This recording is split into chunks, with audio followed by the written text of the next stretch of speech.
welcome back to TA Sports. Let's go! What a week!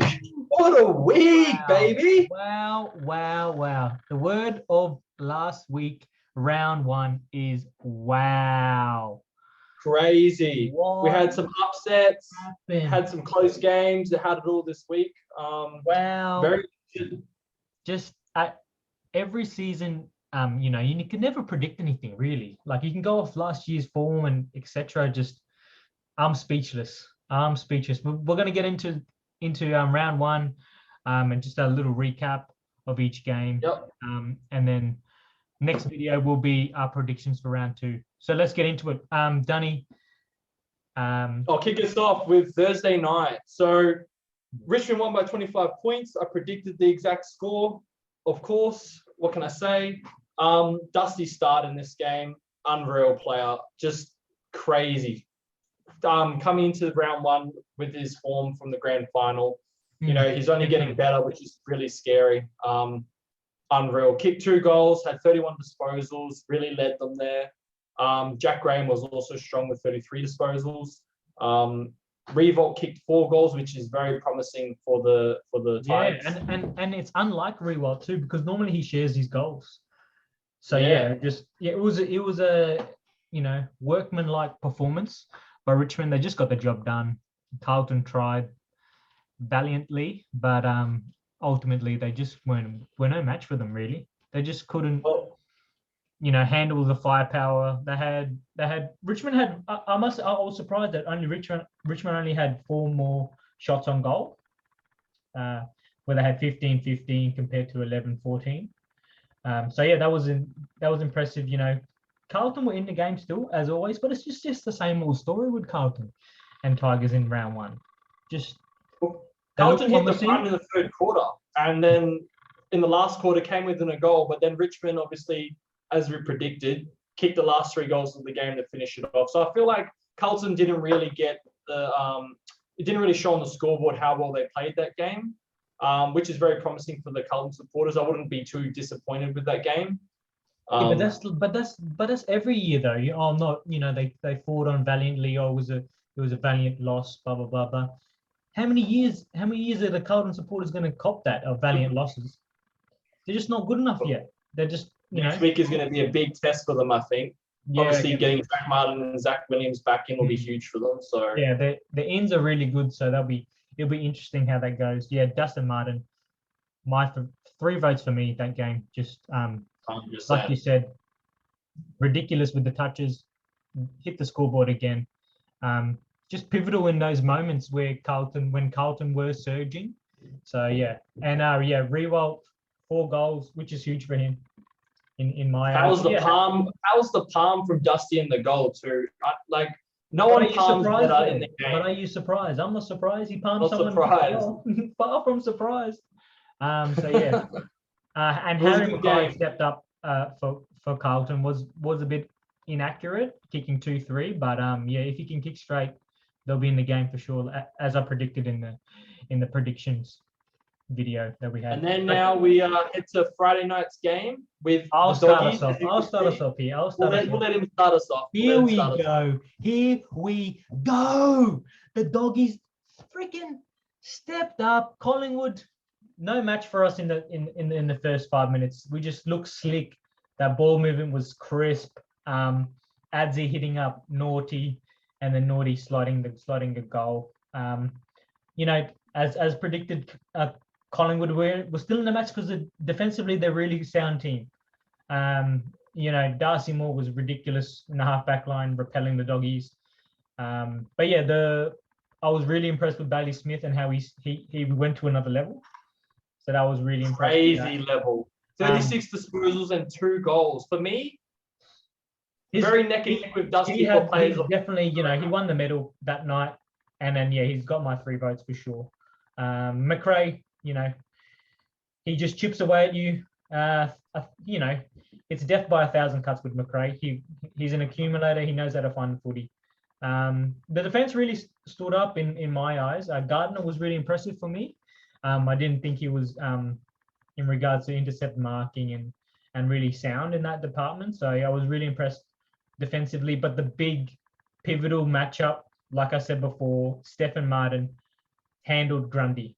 The 1-2 punch, Martin and Timmy Boy English against Grundy was pivotal for the Dogs because, last 3 games, 2 of the last 3 games, Grundy's, scored the maximum Brownlow votes. So yeah, that was the matchup for me. Something I'd like to mention that I realized was De Goey, 3 behinds, 0 goals. Josh Thomas also 0 goals and 3 behinds. So I feel like if De Goey just got those few goals, same with Josh Thomas. I don't know what he was doing. He was snapping all those shots that were snaps. Yeah. Why doesn't he kick the drop punt?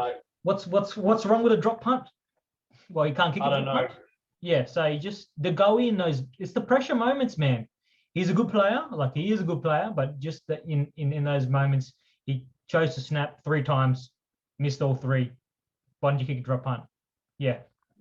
He's there to kick the goals. He didn't kick the goals. A lot to bring out of this game, I think, especially for the Doggies. I feel like they need to improve in their defense, but other than that, there's a lot of bright things to take out of this game. The first 10 minutes were really, really impressive on the Doggies wise in regards to going forward and then linking handball, so that we still got that game plan still going. So we're going to Saturday. Wow, this one was a 50-50 game in my eyes. No surprise for me. But you obviously tipped the Demons and then they got it done. So which was really impressive.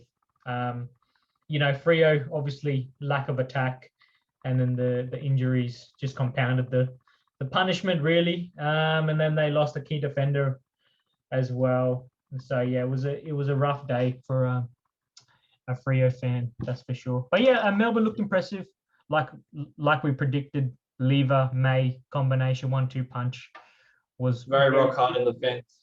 Pivotal for them. Mays, yeah, he's definitely my tip for an All-Australian selection. He was very very tough last year, how he missed out and even on the squad. So he looks fit. He's reading the ball. 7 clearances. Maisie doing really well in my eyes. Anything else you want to say about that? Just with Clayton Oliver's 35 disposals, 7 clearances, huge game for him. Petrarca obviously kicking those 2 goals as well, 24 disposals. I just think Freo is really struggling up forward. Props to Tabner kicking the 3 goals. I feel like they are missing their spark in Walters up there.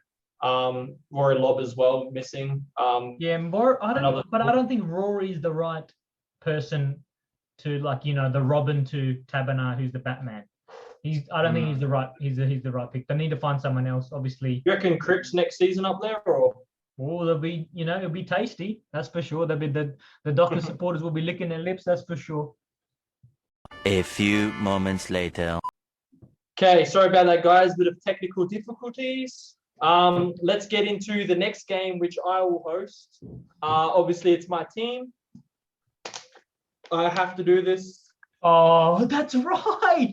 Oh yes, your bet. Yeah, that's right. When you said, oh yeah, if the Crows win, I'm just gonna tip water on my head. I'm like, yeah, sure, you're gonna do that. Wow. What do I have? Who would have thought? Go the Crows. Happened. Crows won by 12 points in this game, and what can I say? Crows are 4 from 5 games. Surprisingly, from their last 5 games, they've won 4. So I feel like they've got a bit of confidence. Their youngsters are really stepping up as well in Lockie Scholl and Ben Keys, early in the game, brimming with confidence. And the one player I want to talk about, the big Texas. I want to note that he didn't just kick important goals. They were from outside 50 straight through the center, unreal, leading his team. And that's all he needs is a bit of confidence. Who knows? Coleman. Question has to be asked. Can he do it? You did say, it was a, off the cuff comment, but, he's leading it.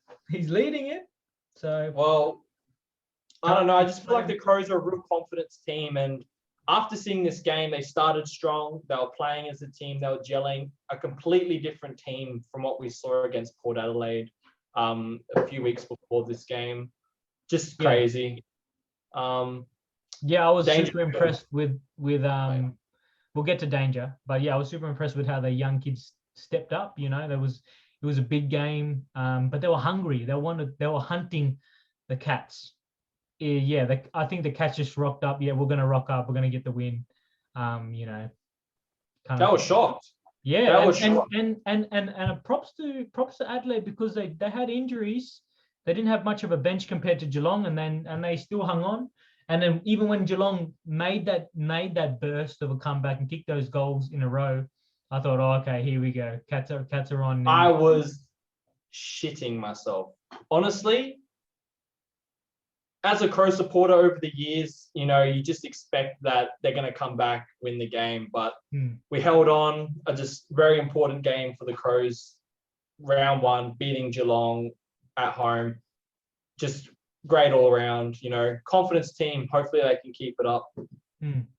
Yeah, I was super impressed with the young players, and then obviously Tex Walker stepping up when the team needed him. And then, yeah, they're just, like you said, confidence-wise, once they got the ball rolling, they didn't look back. And then when they were challenged, they stepped up, and then they repelled the Cats. So that was super impressive. And Geelong now take on Brisbane Lions at which will be a very, very interesting game.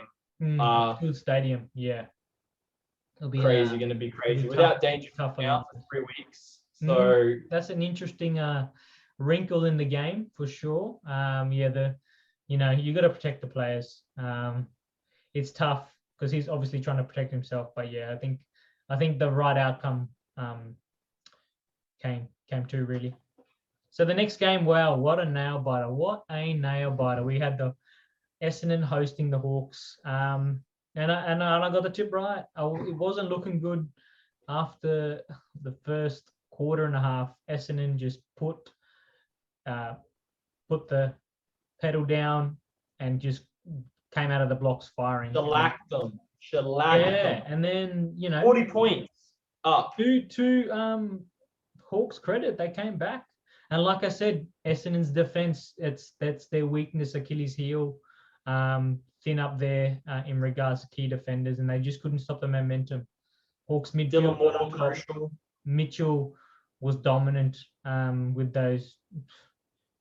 It felt like 100 touches. 39 disposals from Mitchell. It felt like 100 touches. He was everywhere. Once their midfield got on top and that free-flowing play that Hawthorn's renowned for, that counter-attack, it was tough for Essendon to adapt to that. But yeah, it was a really entertaining game. Very similar teams in regards to where I think they'll finish, and then that showed with the amount of lead changes as well. A player I would like to mention from Essendon, though, really gave it his all. Andrew McGrath, starred for Essendon, 11 tackles, 33 disposals, 5 clearances. I just feel like Essendon missing that spark that they've had in the past. There's no Stringer now, no Fantasia. They're missing Sard. They've lost a lot of key players that usually would step up in those moments and get them over the line. And as I called, this is my smoky team for the season, Hawthorn. There's a lot to be impressed about as a Hawk supporter. And yeah, but I think if any other, the teams that I think who are in the top 8 that get that lead on Hawthorn, I don't think they come back. No, it'd be very hard for them. But they got the confidence now that they can do it. So yeah, props to Hawthorn. Entertaining game. That's a game for the fans, really. The fans of every team but Essendon, pretty much. It's crazy. Poor Essendon supporters. Yeah, definitely, for sure. But now we go to, for me, the shock of the round. Who would have tipped Sydney to go to the Gabba and beat the Lions by 31 points? And if you said me, you're either a biased Swan supporter or you're giving me my lottery ticket numbers this week, because the Swans turned up to play. But Callum Mills, 29 disposals, 2 goals. What the hell? Yeah, he's when he was a junior, he was playing midfield, and I think like I said, it's the handing of the baton, pretty much, that the younger bloods now have to step up, and they did. But the thing is that Brisbane came out of the blocks, 3 goals. Danaher got on the board early. Zach Bailey, 2 quick goals too. So yeah, it wasn't like the Swans had their way the whole time. They fought back, ebbs and flow for the first half, and then yes, Swans just the young, hungry team. The overlap play. The Brownlow medalist, we was down in form. It was surprising. Lockie Neal. 24 disposals. Went missing in the second half as well. So yeah, that run and carry link up play, what from last year wasn't there. And then the Swans had the answers. And Logan McDonald, he was my smoky for the Rising Star. He started off well, 2 goals. So another note as well, Charlie Cameron. How many goals did he kick? 0. What? That's just. I can't remember the last time Charlie had a 0-goal game. Like, not a great way to start the season. And like, I feel like Sydney had a real just team performance. 3 multiple 3-goal scorers in the Swans. First game of Rising Star, Errol Goulden. Crazy game for his first game. You've got the players like Heaney and like you mentioned Logan McDonald. Yeah, but he was in juniors. He was just kicking goals. He was the best goal kicker out of the draft for sure. He stepped up. A very interesting game next week for the Crows in Sydney. The two I guess informed teams. Hey? Very interesting. But great game from Sydney. A lot of props. Who goes to Brisbane, especially round 1, to the Gabba and does that to them by 31 and especially points. how the Lions started the game as well. That was really impressive. Super impressive. So we've got the Sunday's matches, which everyone after Saturday's matches, everyone thought, oh, maybe this is the upset round, and then North Melbourne completes the trifecta. But Port Adelaide, clinical pretty much. North Melbourne had a bit of fight, and then Port Adelaide put them to the sword, as we've seen in those preseason matches against Adelaide. They just, they got the firepower, they got the defense, midfield. They had Rocky as a sub, which was surprising, and they still got on top of the midfield. Plus for North Melbourne, their boom recruit, Stevenson. Wow, if he kicked those, kicked that goal, he would have been a good feather in his cap for his first performance for sure. 33 disposals, 7 tackles, great for his first game in the club. That's right. And the tackles are surprising. 7 tackles. That's pretty good. Applying that pressure where there wasn't much pressure really in that game, I thought. But the big players stepped up, and for another, I'd say first game since it's round 1, Fantasia 4 goals, 4 behind. Could have been 8 goals. Really good for his confidence. Came out of the blocks, but like I'd said last in the prediction video that he looks fit. He's happy to play. He looks like he's happy enjoying his footy, and that's definitely a dangerous combination for any defenders that play on him throughout the year. So Port Adelaide, clinical really, off to a great start, and everyone at least gets 1 tip for this round. No one would have got that one. and obviously on top of the ladder at the moment. Giants versus St Kilda, that game. So this game, I was in the gym watching this game, glued to the screen. It had everything. It was a seesaw match in the end, but something that just surprises me is how St Kilda stood up when they have notable injuries. Tim Membry kicking the 3 goals, 0 very accurate. Billings important, 30 disposals. It was just a seesaw affair, and just those crazy goals in the end of the game, just putting him in front, just and it wasn't dry footy. It was raining southeast of Australia all weekend. We got a bit of rain here in the Gold Coast. It was just wet weather footy. It was impressive. It was a seesawing of a game, which was good. Like you said, Membry, he was around the ground. 7 marks, a high of 7 marks for the game, which was pretty good for a forward in the wet. Super impressed with their midfield.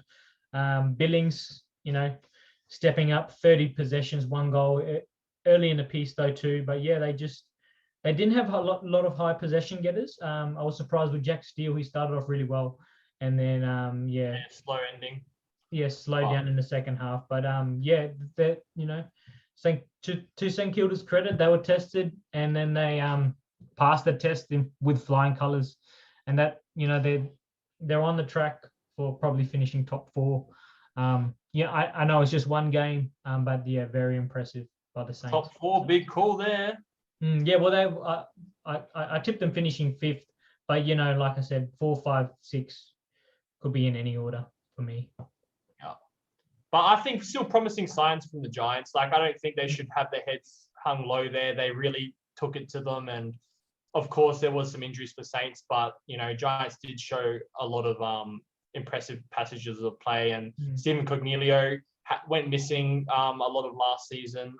It was good to see him have a good game, kicking an important goal to try and get his troops rallied. But end of the day, a few X factors stood up for the Saints, kicked the goals, put them in front, and freakish goals as well, just crazy. Yeah, in the wet. But anyway, we'll head to the last game of the round now. One of the stories of the week.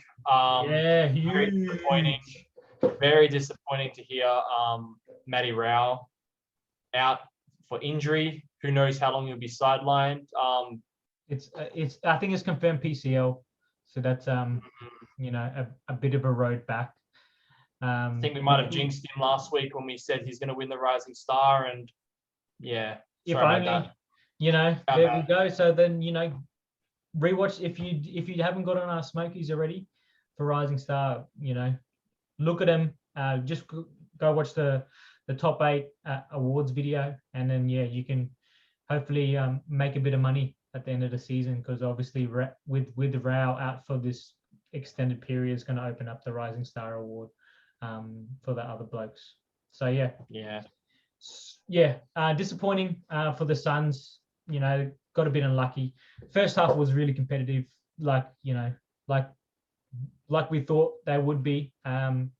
Starting. I'm just surprised they rallied back, because West Coast kicked 3 goals in the first 3 minutes, and I just thought the game was going to be a 100+ point win. I was very shocked that Gold Coast were able to, take it in and just come back at them and get the game level again. In the third quarter, they hit the lead as well. The Gold Coast hit the lead in the third quarter, which was really surprising.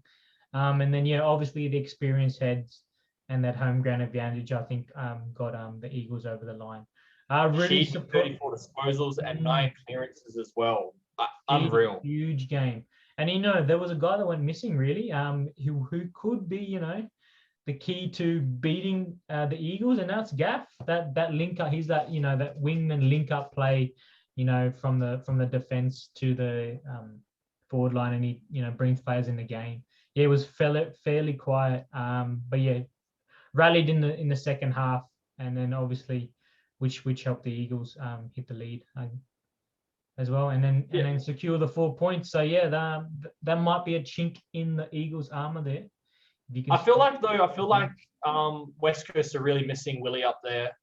That just extra small forward to kick those goals. Rioli, definitely. He'll be back in the last round. Who knows? Maybe he plays in the finals as well, depending on how he goes. But I don't know. I'm very mixed feelings about the West Coast on this game. Like, I'm not sure if I'm impressed or, they just did enough to get it done. But I guess, when they verse other teams, we'll get a better idea of how they go. So I've got them. And obviously away from home too will be a big indicator in how the Eagles' chances for this season will pan out. Well, anyway, guys, that's our round 1 wrap up. Hope everyone enjoyed it. Obviously, same as always, like and subscribe, write your comments in. Next video will be round 2 predictions. I'm not sure who. I think we're even at the moment. Surprise! I thought I would be well ahead of. That St Kilda Giants game when 50-50 either way. That kind of So we're on 7 apiece. 7 or 6? Let me check. Pretty sure we're 7. But no, we're 6 apiece. We're 6. 6 apiece. So we'll see.